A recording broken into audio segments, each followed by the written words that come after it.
මචං කොරියාවේ වැඩ කරලා පඩි හැදෙනකොට එතකොට අපි කරපු වැඩ ඒ මාසයට අදාළව මාසයක් ගත්ත මේ මාසයට අදාළව පැය ගන්න පැය කීයක් අපි කරලා තියෙනවද ඕටි පැය කීයක් කරලා තියෙනවද සතිය දවස් පහම වැඩ කරලා තියෙනවද පේෂිට් එක හදන්න ඕනේ වෙන ඒ අපි වැඩ කරපුවේ ටයිම් කොච්චරක් වැඩ කරලා තියෙනවද ඕටි ඒ කොච්චරක් වැඩ කරලා තියෙනවද ඒ ටයිම් තියෙන ෂීට් එක ලංකාවයට බලාගන්න සාමාන්‍ය අදහසක් ගන්න වීඩියෝ එකක් ගේන්නම් අද මුලින්ම මචං එන්නේ මෙන්න මේ වගේ කොලයක් මෙන්න මේ වගේ කොලයක පළවෙනිදා ඉඳන් ඒ තියෙන දින ටික අපි මේක මේ සයින් එකක් දාලා අපි වැඩ ඉවරුනේ කීයටද කියලා අස්සම් කරනවා මේකේ මේ ගොඩක් දුරට මේ තියෙන 6 ඊළඟ දවසේ 5 ආන් ඒ විදිහට තමයි මේ වැඩ තිබ්බේ සතිය දවස් සෙට් එකම තියෙනවා අද වැඩ කරාන ඒ දවස අපි පහුවදා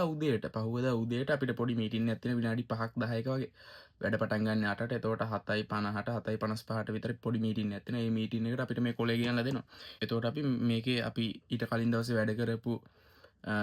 දිනේ දැම්ම දිනේ දාලා අස්සනම් කෙවුවා එතකොට පඩි හම්බෙන්නේ සතියකට විතර කලින් අපිට 25 වෙනිදා නම් ඒකට සතියකට විතර කලින් අපිට ගෙනල්ලා දෙනවා මෙන්න මේ වගේ ෂීට් එකක් තොට අපිට මේක තියෙන උඩ අපේ නම් සෙට් එක තියෙන ඒ නම් සෙට් එක බලල මේ අපේ මේ කරපු ඕටි පැය ගාන හරිද කියලා බලන්න දැන් අපි අරක අස්සන් ගහනවනේ එතකොට මේකේ මේ තියෙන්නේ සම දවස් උඩම තියෙන දවස් සෙට් එක එකේ ඉඳන් 30කට පොලිමක් තියෙන මෙන්න මේ තියෙන එකේ ඉඳන් 30කට දවස් සෙට් එක තියෙනවා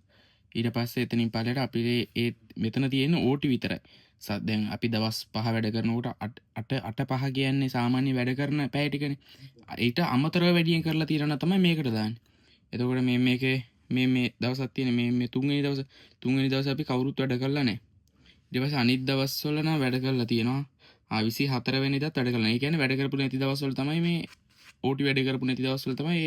ඒ සමහරක් විට අපි වැඩම කරලා නැහැ. එහෙම නැත්නම් ඕටි වැඩ කරලා නැහැ. ඊට පස්සේ ඔය එක එකතු වෙලා තියෙන වැඩි හරියක්ම සතිය දවස්වල අපි 8-6 වෙනකම් කරනවා. ඒතකොට පැයක් අනිවාර්යෙන් ඕටි වැඩනවා. ඒතකොට අනිත් ඔය සෙනසුරාදා දවස්වලට එහෙම පැය 8 හම්බෙනවා. කළු පාට කරලා තියෙනවා සෙනසුරාදා ඊට දවස් ටික. එතකොට මේ කහ පාට විශේෂයෙන්ම හයිලයිට් කරලා තියෙන්නේ. ඒකේ තියෙන්නේ අපි මේ දැන් එක දිගට වැඩ කර ඉන්නකොට අපිට දවසක අසනීප හැදෙනවා එහෙම නැත්නම් නොදොම්බුවට යන්න වෙනවා එහෙම නැත්නම් අපි වෙන මොකක් කර රාජකාරියකට ඒ දවසේ වැඩට එන්න වෙන්නේ එහෙම නැත්නම් පැය 3-4ක් වැඩට එන්න වෙන්නේ ආන් ඒ වගේ විශේෂ දවස්වල ඒව ටික තමයි අදාළ එක්කෙනාගේ නමට ඊතලයේ ගහලා මේ කහපාට කොටුවක හයිලයිට් කරලා දාලා දෙනවා එතකොට ඒකේ අඩු වෙන්න ඕනේ ඒවා ඒ විදිහට අඩු කරලා දාලා තියෙනවා මෙන්න මේ තීරුවේ තමයි අපි සම්පූර්ණයෙන් මේ මාසෙට කරපු ඕටි පැය ගන්න තියෙන්නේ එතකොට මේකේ තියෙන අඩු කිරීම මේකේ අඩුම ඕටි පැය ගානක් කියලා තියෙන්නේ නේපාල් එක්කනේ කත්තක්කා කියලා. එයා කරලා තියෙන ඕටි මේ මාසෙටම ඕටි පැය 24යි කරලා තියෙන්නේ. ඊට පස්සේ වැඩිම කරලා තියෙන්නේ මම මේ ලක්ෂාන් කියලා තියෙනවා. එතකොට ඒකේ 79යි 5ක් ඇවිල්ලා තිනවා. තව 79ක් කරපු ඊට පස්සේ අන්තිමේට මොක චෙක් කරලා බලලා මෙන්න මේකට මෙතන අස්තනක් දාලා තමයි දෙන්න තියෙන්නේ. ඔන්න ඔය විදිහට තමයි මේ ඕටි පැය ෂීට් එක එන්නේ.